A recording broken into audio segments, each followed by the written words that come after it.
संदर्भात सविस्तर माहिती देण्यासाठी आमचे प्रतिनिधी आपल्यासोबत जोडले गेले आहे। ठाण्यातून कुणाल भोईटे आपल्यासोबत आहे, परभणीतून रमेश महामुने आपल्यासोबत आहे, सिंधुदुर्गमधून सुरेश कौलगेकर यांच्याकडून माहिती घेणार आहोत, नाशिकमधून नरेंद्र बटाव यांच्याकडून या संदर्भात माहिती घेणार आहोत। सर्वात आधी ठाण्यात जाणार आहोत, तर ठाण्यातलंही गणित आपण समजून घेऊयात। कुणाल भोईटे आपल्यासोबत आहे। कुणाल, कसं असणार आहे ठाण्यातलं हे गणित आणि कोणाला उमेदवारी मिळू शकते?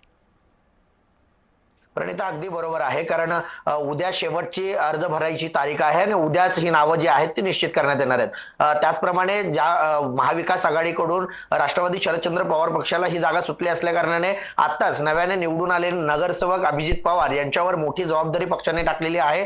त्यांचं नाव देखील उद्या निश्चित होऊ शकतं, त्यांना विधान परिषदेचं तिकीट मिळू शकतं। त्याचप्रमाणे शिवसेनेमध्ये गेल्या अनेक दिवसांपासून चढाओढ पाहायला मिळत होती शिवसेना आणि भाजपमध्ये, कारण या मतदारसंघामध्ये एकूण 1064 नगरसेवक जे आहेत ते मतदार म्हणून आपली भूमिका बजावणार आहेत। त्यापैकी 444 नगरसेवक हे एकट्या भाजपकडे आहेत, तर 346 नगरसेवक हे शिवसेनेकडे आहेत। त्यामुळे मतांची बेरीज करताना भाजपला कुठेतरी ही जागा हवी होती आणि याचमुळे क्षितिज ठाकूर असतील, त्याचप्रमाणे राजीव पाटील असतील, यांची नावं जी आहेत ती भाजपकडून वारंवार चर्चेत आणली जात होती। मात्र शिवसेनेला ही जागा सुटल्यानंतर ज्या यापूर्वी जागा लढवलेले रवींद्र फाटक विरुद्ध अभिजित पवार अशा सामना जो आहे तो महाविकास आघाडी विरुद्ध महायुती असा रंगण्याची शक्यता आहे। मात्र आता उद्या नेमकी नावं निश्चित होतात का की एकनाथ शिंदे काही वेगळ्या धक्कातंत्राचा वापर करतायत हे देखील पाहणं महत्त्वाचं असणार आहे। मात्र चुरस जी आहे ती उद्या 3 वाजेपर्यंत अशीच असलेली पाहायला मिळणार आहे। अगदीच, त्यामुळे कुणाल याकडे लक्ष लागलेलं राहील, त्या संदर्भातील अधिक माहिती तुमच्याकडून घेणारच आहोत।